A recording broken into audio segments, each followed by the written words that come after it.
রাধে রাধে বন্ধুরা, করবী Das Facebook page থেকে সবাইকে স্বাগত। আমি দেখো এই চতুর্থ সোমবারের ভিডিওটা আমার করা হয়েছিল না, তাই চতুর্থ সোমবারের ভিডিওটা রেডি হয়নি বলে আজকে রেডি করছি।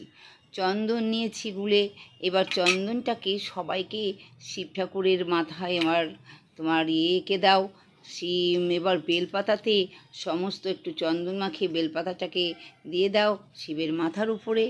আমি সেদিন বুঝতে পারো তো, আমি সেদিন মানে সবুজ সবুজ সবুজ মুখটা দিইনি, আজকে দেব। কেন বলো তো, সেদিন আমার কাছে ছিল না। আজকে কিন্তু বিশেষ করে অর্পণ করবে এই চতুর্থ সোমবারে গম। তো গমটা একদম অক্ষত জানে হয়, আতপ চাল তো দেবেই, তার সঙ্গে আমি যেহেতু সবুজ মুখটা দিইনি তাই আজকে সবুজ মুখটা দিয়ে দেব।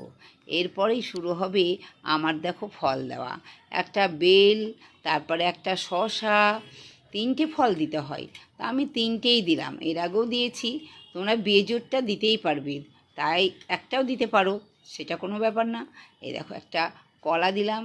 এইবার শিব ঠাকুরের গলায় মালা পরিয়ে দেব আকন্দ ফুলের। তো বন্ধুরা, আমার ভিডিওটি যদি তোমাদের মন ছুঁয়ে যায় অবশ্যই লাইক কমেন্ট করো। ভিডিওটা রেডি করতে একটু দেরি হলো, কিন্তু আজকে আমি সময় পেলাম। তারপরে ধোত্রা ফুল দিলাম, আর নীলকণ্ঠ ফুল তো দিতেই হয় শিব ঠাকুরকে, তোমরা সবাই জানো। আর যে যেমন ফুল আছে সব ফুল দিয়ে তোমরা সাজিয়ে দিতে পারো। আমি স্নান টান করিয়ে আগেই শিব ঠাকুরকে বসিয়ে দিয়েছিলাম। জানোই তো কী কী দিয়ে স্নান করাতে হয়। তোমার চন্দন লাগবে, তারপরে দুধ, দই, ঘি, মধু, হ্যাঁ, সবটা দুধের মধ্যে দিয়ে আগে স্নান করিয়ে তারপরে তোমরা কিন্তু গঙ্গা জল দিয়ে স্নান করিয়ে বসিয়ে দিবা, গা হাত পা মুছিয়ে। দেখতেই পেলা গম দিয়ে দিলাম। সবুজ মুখটা যেহেতু আমি আগে দিইনি তাই আজকে দিচ্ছি।